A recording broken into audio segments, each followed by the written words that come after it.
Shalom, selamat pagi Bapak Ibu yang terkasih di dalam Tuhan Yesus Kristus. Kita berjumpa kembali dalam renungan harian Logos di kanal YouTube HKBP Limo. Firman Tuhan bagi kita hari ini, Rabu, tanggal 20 April 2022, tertulis dalam Yohanes 14 ayat 16. Demikian firman Tuhan.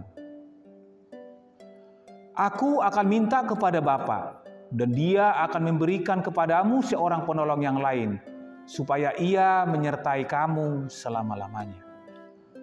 Saudara-saudari terkasih dalam Tuhan Yesus Kristus, firman Tuhan ini adalah janji Tuhan Yesus kepada murid-muridnya. Setelah kurang lebih hampir 3 tahun hidup bersama, sebelum naik ke surga meninggalkan para murid-muridnya.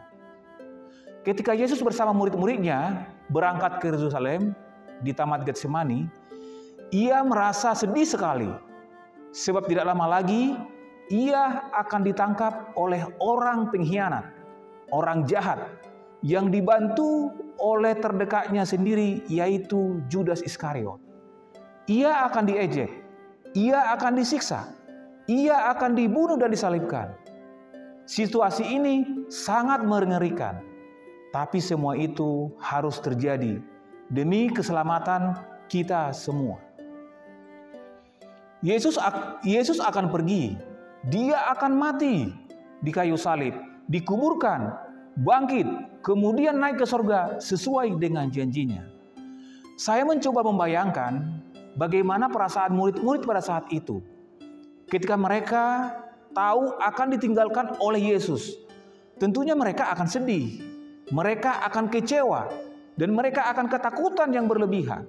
Bisa kita bayangkan, apabila kita ditinggalkan oleh orang yang begitu penting dalam kehidupan kita, orang yang berperan dalam hidup kita, yang mencintai kita, tentu perasaan kita akan sedih yang berkepanjangan, bisa mematahkan semangat. Apalagi yang akan meninggalkan kita bukan sekedar sahabat, bukan sekedar teman, tapi Yesus sendiri. Yesus mengerti perasaan para murid-muridnya yang sedang merasa ketakutan. Karena itu, ia akan ditinggalkan Yesus sampai Yesus meyakinkan murid-muridnya beberapa kali, seperti yang tertulis di dalam Yohanes 14 ayat 18. Aku tidak akan meninggalkan kamu sebagai yatim piatu. Aku akan datang kembali kepadamu.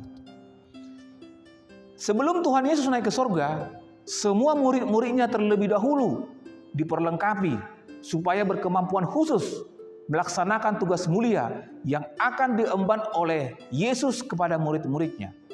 Karena murid-murid inilah yang meneruskan misi Kristus untuk memberikan kabar baik, kabar keselamatan sampai ke ujung dunia. Tuhan Yesus mengetahui, memahami bahwa murid-muridnya akan menghadapi tantangan dan rintangan dalam memberitakan kabar baik dan kabar keselamatan. Oleh karena itu Tuhan Yesus meyakinkan murid-muridnya dan memberi semangat supaya jangan takut dan gentar, dengan menjanjikan Tuhan Yesus menyertai murid-muridnya dengan mengutus Roh Penolong, yaitu Roh Kudus. Sebagai tertulis dalam Yohanes 14 ayat 16, Aku akan minta kepada Bapa, dan Dia akan memberikan kepadamu seorang penolong yang lain, supaya Ia menyertai kamu selama-lamanya. Tuhan Yesus menyampaikan jaminan kepada murid-muridnya untuk memberitakan kabar baik, kabar keselamatan untuk kita semua. Saudara-saudara yang kasih dalam Tuhan Yesus Kristus, apa yang bisa kita petik dalam renungan hari ini? Yaitu janji Tuhan Yesus kepada murid-muridnya. Demikian jugalah Tuhan Yesus menyertai kita dengan mengutus Roh Penolong, yaitu Roh Kudus. Sejalan dengan janjinya, Tuhan menjadi penolong bagi anak-anaknya yang mengandalkan Dia di dalam kehidupannya.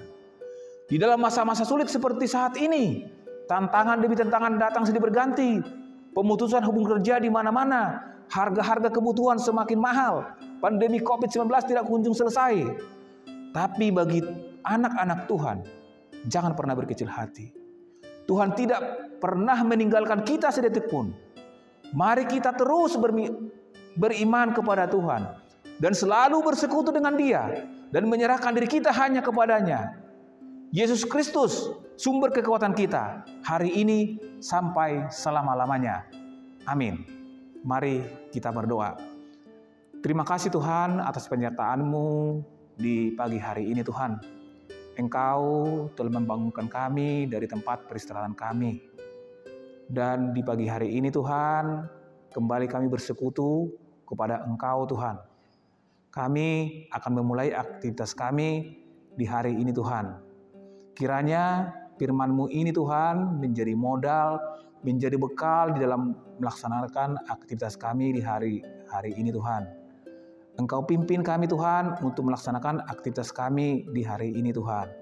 Kiranya apa yang kami lakukan, apa yang kami perbuat Tuhan, hanya kemuliaan bagi nama-Mu Tuhan.